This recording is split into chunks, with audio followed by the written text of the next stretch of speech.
নমস্কার বন্ধুরা, দুলি রান্না এবং লাইফস্টাইলে নতুন পর্বে আপনাদের সকলকে ওয়েলকাম জানাই। চলে এসেছি আজকের একটি নতুন রেসিপি নিয়ে। দুর্দান্ত মাছের একটি রেসিপি, বাদাম দিয়ে টক দই দিয়ে এইভাবে মাছের রেসিপিটি বানালে খেতেও লাগে খুব সুন্দর। তাছাড়া রেগুলার মাছ খেয়ে যদি বোরিং হয়ে থাকে, এই রেসিপিটি একবার ট্রাই করুন।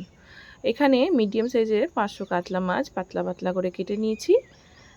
মাছটাকে ম্যারিনেট করে নেব। সামান্য পরিমাণ স্বাদ মতন লবণ, আর দিয়ে দিচ্ছি এর মধ্যে হলুদ, আর দিচ্ছি হাফ টেবিল স্পুন মতন লঙ্কার গুঁড়ো দিয়ে মাছের সঙ্গে সমস্ত মশলাকে ভালো করে ম্যারিনেট করে নিতে হবে, যাতে সমস্ত মশলাগুলো মাছের মধ্যে লেগে যায়। মাছগুলো এখানে ম্যারিনেট হয়ে গেছে। গ্যাসের ফ্লেম অন করে কড়ার পাত্রটি গরম করে নিয়ে আমি এখানে কিছু পরিমাণ সরষের তেল দিয়ে দিচ্ছি। তেলটা গরম হয়ে উঠলে ভালোভাবে খুন্তির সাহায্যে চারিদিকে লাগিয়ে দিচ্ছি, যাতে মাছগুলো অতি সহজেই ভাজা হয়ে যায়। এইভাবে একে একে মাছগুলো কড়ার মধ্যে আমি দিয়ে দিচ্ছি। সমস্ত মাছগুলো যতক্ষণ ভাজা হচ্ছে একটি মশলা বানিয়ে নিচ্ছি। এখানে দিচ্ছি 2 কাঁচা লঙ্কা, হাফ চামচ মৌরি, আর দিয়েছি বাদাম, সামান্য চীনা বাদাম। এইগুলোকে একবার শুকনো পেস্ট করে নেব। শুকনো পেস্ট হয়ে গেলে এর মধ্যে একটু টক দই দিয়ে দেবো। ভিডিওটা একটু আমার স্কিপ হয়ে গেছে, যার জন্য ক্ষমা চেয়ে নিচ্ছি। এরকম একটা স্মুথ বাটার পেস্ট আমি বানিয়ে নিয়েছি। মাছগুলো এক সাইডে ভাজা হয়ে গেছে। মাছগুলো উল্টিয়ে আরেক দিকে ভেজে নিতে হবে। বেশি হার্ড করলে হবে না, মিডিয়াম ফ্লেমে রেখে ভেজে নিতে হবে, যাতে মাছগুলো ভেঙে না যায় রান্নার সময়। ততটুকুনি, বেশি হার্ড করে ভাজার দরকার নেই। এখানে মাছগুলো আমার ভাজা হয়ে গেছে, আমি মাছগুলোকে নামিয়ে নিচ্ছি। এইভাবে একে একে আমি সমস্ত মাছগুলোকে এখানে কিন্তু ভেজে নিয়েছি। কড়ার মধ্যে যে অবশিষ্ট তেল পড়ে আছে, তাতে আরও কিছু পরিমাণ আমি সর্ষের তেল এখানে অ্যাড করে দিচ্ছি। এখানে ফোড়নের জন্য আমি দিয়ে দিচ্ছি একটা দালচিনি, সামান্য পরিমাণ গোটা জিরে, আর একটা লঙ্কা। ভালো করে ফোড়নটাকে ভেজে নিতে হবে। ফোড়ন থেকে মিষ্টি গন্ধ ছাড়লে তার মধ্যে আমি পেঁয়াজ পেস্ট করে, একটা মিডিয়াম সাইজের পেঁয়াজ পেস্ট করে রেখেছি হালকা দরদরা মতন, এর মধ্যে অ্যাড করে নিচ্ছি। পেঁয়াজটা হালকা লাল ভাব আসা পর্যন্ত একটু ভেজে নিতে হবে। এখানে হালকা লাল হয়ে গেছে। এর পর্যায়ে কিছু বেসিক মশলা অ্যাড করে দিচ্ছি। হাফ চামচ হলুদ, হাফ চামচ লঙ্কার গুঁড়ো এবং হাফ চামচ ধনের গুঁড়ো, স্বাদ মতন লবণ অ্যাড করে দিচ্ছি।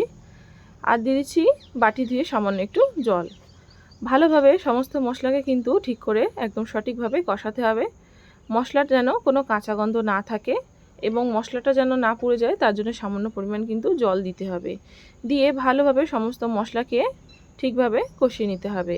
এখানে আমার মশলাটা কষানো হয়ে গেছে, মশলা থেকে কিন্তু তেল ছাড়তে শুরু হয়েছে। এবারে এর মধ্যে যে বাদাম, টক দই আর মৌরিটা বেটে রেখেছিলাম, সেই পেস্টটা এর মধ্যে অ্যাড করে দিতে হবে। বাদাম দেওয়া রয়েছে, যার কারণে কিন্তু কড়াতে বারবার মশলাটা ধরে যাবে। যাতে মশলাটা না পুড়ে যায়, সেই কারণে কিন্তু কন্টিনিউয়াসলি এটাকে নাড়তে হবে। ভালোভাবে বাদামের সঙ্গে মশলাগুলোকে কষিয়ে নিতে হবে, যতক্ষণ না বাদাম থেকে একটু তেল ছাড়া শুরু হচ্ছে। কিছুক্ষণ কষালেই বাদাম থেকে কিন্তু তেল ছাড়া শুরু হয়ে গেছে। এখানে আমার দেখতেই পাচ্ছেন বন্ধুরা, এখানে আমার কষানো হয়ে গেছে। স্বাদ মতন চিনি দিয়ে দিচ্ছি। একটু মিষ্টি দিলে আরও স্বাদটা কিন্তু দ্বিগুণ বেড়ে যায়। আপনারা আপনাদের পছন্দ মতন মিষ্টিটা কম বেশি করে নিতে পারেন। আর দিয়ে দিচ্ছি এতে সামান্য গরম জল। গরম জল দিয়ে ভালোভাবে মশলার সঙ্গে জলটাকে মিক্স করে নিতে হবে। মিক্সিং জারের বাটিটা ধুয়ে আর একটু সামান্য এতে জল অ্যাড করে দিচ্ছি। জলটাকে ফোটার জন্যে ঢাকনা দিয়ে দিচ্ছি। 5 মিনিট এটাকে ফুটতে দেব। ফোটা হয়ে গেছে, ঢাকনাটা খুলে দিচ্ছি। এর মধ্যে মশলাগুলোকে একবার নেড়ে নিতে হবে, যেহেতু উপর দিকে বাদামগুলো লেগে গেছে। ভালো করে নেড়ে নিয়ে এর মধ্যে একে একে সব ভাজা মাছগুলোকে আমি এর মধ্যে যুক্ত করে দিচ্ছি।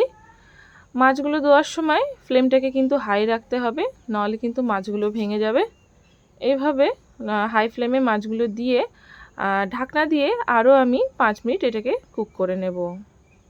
5 মিনিট পরে ফিরে আসছি। দেখতেই পাচ্ছেন আমি এই পর্যায়ে কিন্তু গ্যাসের ফ্লেমটি বন্ধ করে দিয়েছিলাম 5 মিনিট পরে। ওপর থেকে দেখতে ভালো লাগার জন্য কাঁচা লঙ্কা অ্যাড করে দিচ্ছি। রান্নাটা আমার রেডি হয়ে গেছে। একটু সামান্য কাঁচা সর্ষের তেল ওপর থেকে দিয়ে দিচ্ছি, একটা সুন্দর গন্ধ ছাড়ে কাঁচা সর্ষের তেলে। সেই কারণে এরকম নতুন যদি একটা রেসিপি বাড়ির লোকের কাছে শেয়ার করেন, তারা কিন্তু খুব খুশি হবে এবং দুর্দান্তভাবে এই রেসিপিটি আনন্দ করে খাবে। সাদা ভাত বা পোলাওয়ের সঙ্গে এই রেসিপিটি কিন্তু দুর্দান্ত জমে যাবে। আশা করি রেসিপিটি ভালো লেগেছে। ভালো লাগলে একটি লাইক, শেয়ার, সাবস্ক্রাইব করবেন। পরবর্তী ভিডিও পেতে যাতে কোনো অসুবিধা না হয় বেল আইকনটি প্রেস করে দেবেন। দেখা হচ্ছে পরবর্তী একটি নতুন পর্ব।